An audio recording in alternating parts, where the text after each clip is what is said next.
आज मैं आपको बताऊंगा ये नया वाला जो एफएमई आया है एआईजी वीडियो एफएमई, उसका एक एग्जांपल फिल करके दिखाऊंगा। देखिए आपके सामने एक फॉर्मेट दिख रहा है।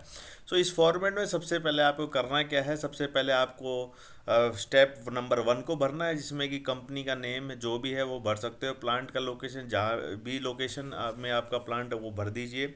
कस्टमर नेम में आप अपने जो भी कस्टमर है, 2-3 जो भी कस्टमर है उनको आप फिल कर सकते हो। मॉडल ईयर में जो भी मॉडल है, जो भी ईयर है, अगर मॉडल ईयर नहीं एप्लीकेबल है तो इसको डैश भी करके छोड़ सकते हो। मॉडल ईयर का मतलब बेसिकली ये है, जैसे कि वाई एल ए हम स्विफ्ट को बोलते हैं, YLX बोलते हैं, तो ये अलग अलग मॉडल जो कस्टमर बोलता है वो है। सब्जेक्ट में आपको लिखना है PFME ऑफ डोर मिरर या प्रोडक्ट का जो भी नाम है वो लिख सकते हो। स्टार्ट डेट में आपको जो भी जब भी आपने स्टार्ट किया है उसको लिखना है। रिवीजन डेट जो भी रिवीजन होंगे उसको आपको मेंशन करना है। CFT में आपको उनके नाम लिखने हैं। आईडी नंबर यहाँ पे स्पेसिफिक देना है, ये कोई डॉक्यूमेंट का नंबर नहीं है। डॉक्यूमेंट का नंबर अलग होता है, PFME का आईडी नंबर अलग होता है। PFME का आईडी नंबर ऐसे लिख सकते हो, जैसे यहाँ पे मैंने लिखा है AA PFME 001, मतलब कि ये FME आपके मारुति का है, तो ऐसे कोई स्पेसिफिक कर सकते हो। प्रोसेस रेस्पॉन्सिबिलिटी यहाँ पे मिस्टर अजय की है। और सिक्योरिटी क्लासिफिकेशन में आपको यहाँ पे लिखना है प्रॉपर्टी है या बिजनेस लेवल है। तो मान के चलिए मैं इस FME को कस्टमर को शेयर कर सकता हूँ, तो मैं इसको बिजनेस यूज़ में लिखता हूँ, बिजनेस यूज़ में लिखना हूँ। इसके बाद फर्स्ट स्टेप होते ही आपके पास यहाँ पे अलग अलग स्टेप्स में आ जाती हैं। 6 स्टेप्स इस फॉर्मेट में आती हैं, ये सारी 6 स्टेप्स हैं। सो सेकंड स्टेप आपकी स्ट्रक्चर एनालिसिस होती है। थर्ड स्टेप फंक्शन एनालिसिस होती है। फोर्थ स्टेप फेलियर एनालिसिस होती है। फिफ्थ स्टेप आपकी होती है रिस्क एनालिसिस। यहाँ पे रिस्क एनालिसिस आपकी 6 स्टेप हो जाएगी, 5th स्टेप हो जाएगी, और 6th स्टेप आपकी हो जाएगी ऑप्टिमाइजेशन। तो ये 6 स्टेप्स को आपको फुलफिल करना है इस FME फॉर्मेट में। देखिए स्ट्रक्चर एनालिसिस, फंक्शन एनालिसिस और फेलियर एनालिसिस में 3-3 कॉलम है, राइट। तो आपके सामने 3-3 कॉलम दिख रहे हैं। इन तीनों कॉलम में आपको करना क्या है, सबसे पहला काम इस फॉर्मेट को भरने के लिए कलर कोडिंग कर देना है। जैसे कि आप देखोगे स्ट्रक्चर के नंबर 1 में मैंने ऑरेंज कलर किया हुआ है, नंबर 2 में लाइट ब्लू किया हुआ है तीनों में, और नंबर 3 में लाइट ग्रीन किया हुआ है। तो सबसे पहला काम इस फॉर्मेट को भरने के लिए आपको इन तीनों में कलर कोडिंग कर देनी है। अब सबसे पहले क्या करना है, आपको सबसे पहले स्ट्रक्चर एनालिसिस को भरना है। स्ट्रक्चर एनालिसिस को भरने के लिए आपको क्या करना होगा, सबसे पहले यहाँ पे जो प्रोसेस फ्लो डायग्राम है PFD आ जाएगा आपका। बेसिकली PFD स्टेप्स आ जाएंगे आपकी यहाँ पे, PFD steps. But in PFD steps को आपको एक एक करके लिखना है। जैसे कि मैंने पहला स्टेप लिखा है receiving end inspection of component. So receiving करना और इंस्पेक्शन करना, ये मेरा पहला स्टेप है। दूसरा स्टेप मेरा असेंबली हो सकता है, assembly of X part with Y part. तीसरा स्क्रू टाइटनिंग हो सकता है। ऐसे करके जो मेरा प्रोसेस फ्लो डायग्राम होगा उनको लिखना है। स्ट्रक्चर एनालिसिस के नंबर 2 में आपको क्या लिखना है, PFD को लिखना है।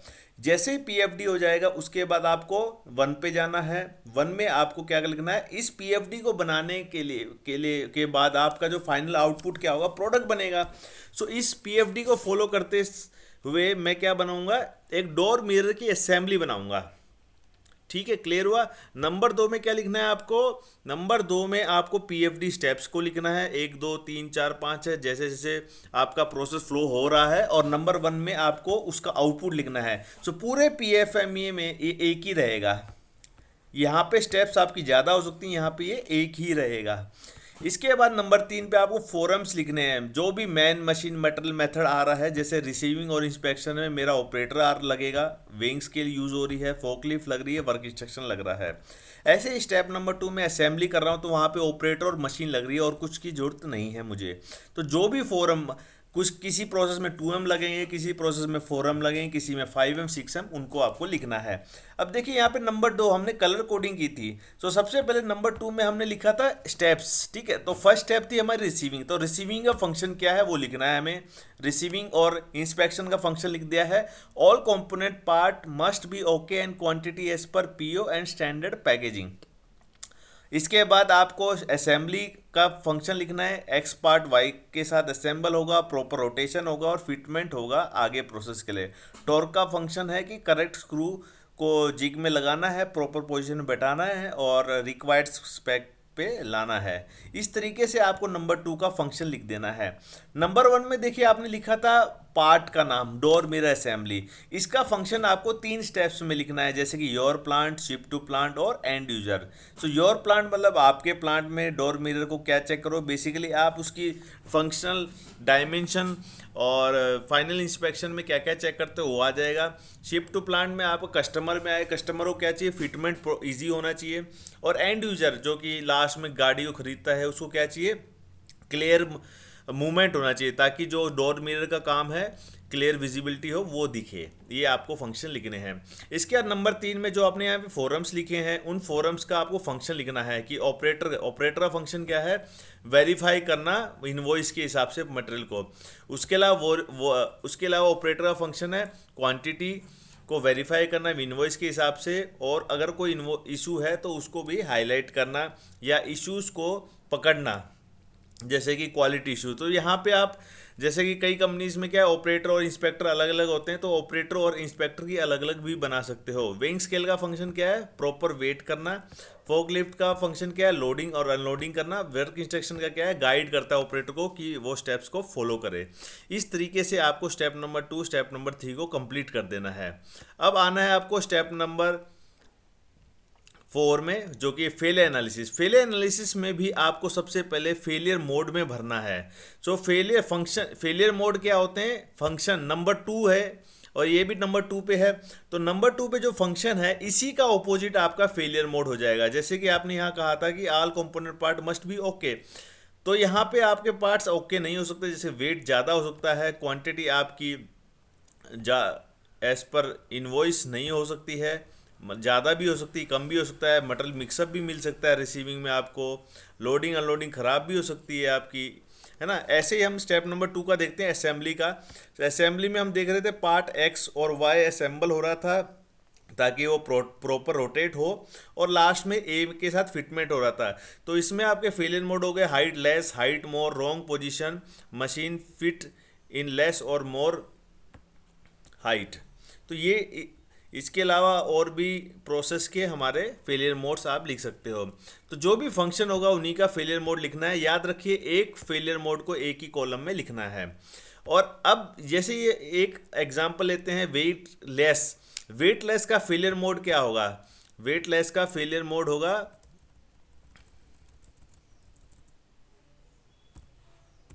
वेटलेस का फेलियर मोड आपके प्लांट में, शिप टू प्लांट और एंड यूजर में क्या होगा वो आपको लिखना है।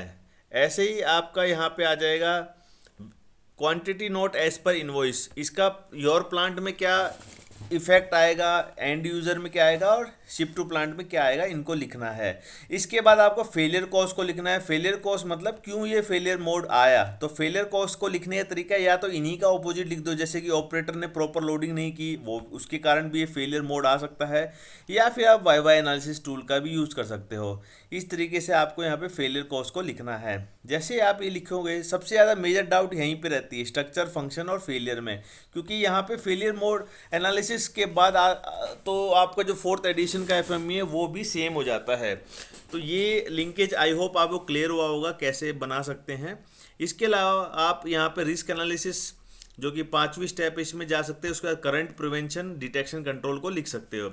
करंट प्रिवेंशन को लिखने का तरीका है, जो भी आपके प्रिवेंशन कंट्रोल जैसे स्टैंडर्ड पैकेजिंग हुआ, पीडीआई हुआ, आपका स्किल मैट्रिक्स हुआ, वर्क इंस्ट्रक्शंस हुआ, सेटअप कर रहे हो आप, ये सारे आपके प्रिवेंशन में आ जाएंगे। और डिटेक्शन में आपके जो भी आप प्रॉब्लम आने के बाद कर रहे हो वो, उसके बाद आपको करना क्या है, severity rating. Severity rating basically failure effect के बाद दी गई है। उस रेटिंग्स को आपको 1 से 10 में लिखना है, ऑक्यूरेंस को 1 से 10 लिखना है, डिटेक्शन को भी 1 से 10 लिखना है, और उसके बाद एपी रेटिंग निकालना है। यहाँ पे आपको एपी रेटिंग निकालना है, एपी हाई मीडियम लो आएगा। अब जो भी हाई और मीडियम एक्शंस आएंगे उनके ऊपर आपको दोबारा प्रिवेंशन और डिटेक्शन एक्शन लेने हैं। प्रिवेंशन डिटेक्शन रेस्पॉन्सिबिलिटी किसकी है, टारगेट डेट क्या रहेगी, स्टेटस क्या रहेगा, एक्शंस क्या ले रहे हो आप, और कंप्लीट डेट क्या रहेगी। फिर दोबारा सेवरिटी ऑकरेंस डिटेक्शन से आपको एपी रेटिंग को कम करना होगा। इस तरीके से इस फॉर्मेट को भरा जाता है और इस तरीके से इसको एनालिसिस किया जाता है। आई होप ये फॉर्मेट भरना आपको इजी लगा होगा। इस फॉर्मेट और इस एग्जांपल से आप अपने कंपनी के रिक्वायरमेंट को फुलफिल कर सकते हो और कस्टमर सेटिस्फैक्शन को फुलफिल कर सकते हो। किसी का कोई भी क्वेश्चन हो, कोई भी सजेशन हो, और भी कोई टॉपिक पे ट्रेनिंग मटेरियल बनाना हो, प्लीज़ सजेस्ट कीजिए। Bye bye, see you, thank you, take care.